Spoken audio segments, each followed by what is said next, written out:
देश का औद्योगिक उत्पादन 8 माह के उच्चतम स्तर पर पहुंचना राहत का संकेत है। देश के लिए भी और देशवासियों के लिए भी।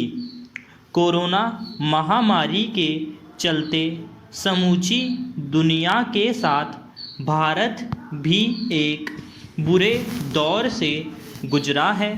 दुनिया के अनेक देश अब भी कोरोना की चपेट में हैं। अब भी कुछ आर्थिक गतिविधियां ठप पड़ी हैं तो कुछ फिर शुरू होने की कोशिश में हैं। आबादी के लिहाज से दुनिया में दूसरे सबसे बड़े देश भारत में कोरोना संक्रमितों का आंकड़ा 1 करोड़ को छूने वाला है। ये संख्या अमेरिका के बाद सर्वाधिक है। बावजूद इसके भारत दूसरे देशों के मुकाबले तेजी से कदम आगे बढ़ा रहा है। हवाई सेवाएं भी शुरू हो चुकी हैं तो फैक्ट्रियां भी गति पकड़ रही है। बाजारों में रौनक भी बढ़ी है और रोजगार के अवसर भी पैदा हो रहे हैं। कृषि उत्पादन भी अच्छा रहा है। देश के 138 करोड़ लोगों की कोरोना के आगे नहीं हारने की जिद का परिणाम सबके सामने है। सभी क्षेत्रों में औद्योगिक उत्पादन बढ़ने का मतलब साफ है।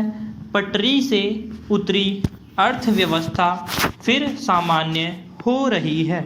पैरा दुनिया भर के वैज्ञानिकों का मानना है कि वैक्सीन आने के बावजूद कोरोना का असर अभी रहने वाला है। सावधानी पहले से अधिक बरतनी होगी। 6 महीने के हालात पर नज़र डाली जाए तो सब तरफ अंधेरा ही नज़र आ रहा था। अच्छी बात ये रही कि एकाध अपवादों को छोड़कर सरकार और तमाम राजनीतिक दलों ने अपनी जिम्मेदारियों का ढंग से निर्वहन किया।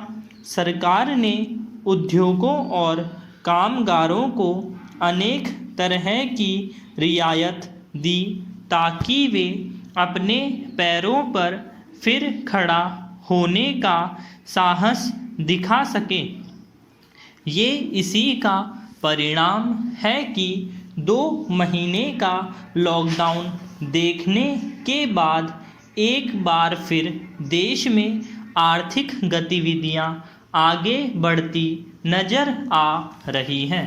पैरा ये तथ्य भी ध्यान में रखना होगा कि अभी आम भारतीय खरीद के मामले में पहले वाली मनोदशा में नहीं आया है।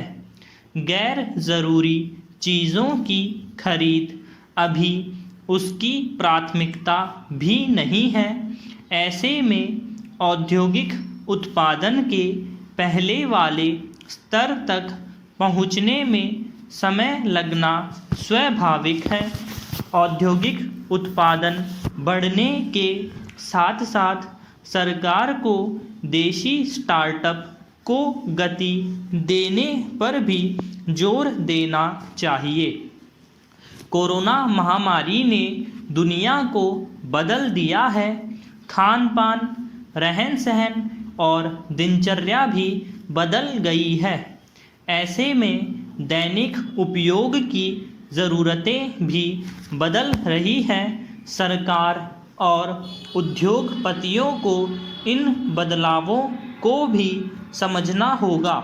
साथ ही इसके अनुरूप रणनीति भी बनानी होगी।